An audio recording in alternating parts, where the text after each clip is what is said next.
ஆதார் கார்டுலாம் கிடையாது. உங்களுக்கு ration card இருக்காது.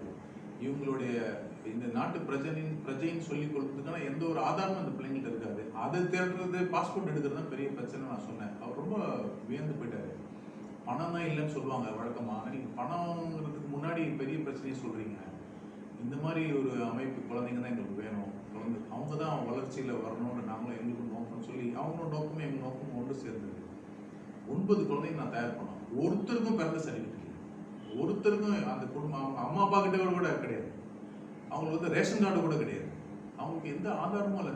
நாம் இந்திய நாட்டு பிரஜை எப்படி சொல்லிக் கொள்றதுக்கு ஏதாவது ஒரு அத்தாட்சி காட்டு பணம் எதுவுமே இல்லை அவங்களுக்கு. இப்போ அவங்களுக்கு எப்படி பாஸ்போர்ட் எடுக்கிறது ஒரு பெரிய சவாலாக இருந்துச்சு. நான் அப்புறம் ரீஜனல் பாஸ்போர்ட் ஆஃபீஸ் போய் என்னோட பாஸ்போர்ட்டு எங்களுடைய இந்த அமைப்பை பற்றி தான் எல்லாத்தையும் கொடுத்து இந்த குழந்தைங்க எதுனா ஆனால் நான் பொறுப்புங்க அப்படின்னு சொல்லி நான் எங்கள் குடும்பம் எங்கள் வீட்டில் இருக்கிற எல்லாத்தையும் அவங்களுக்கு ஒரு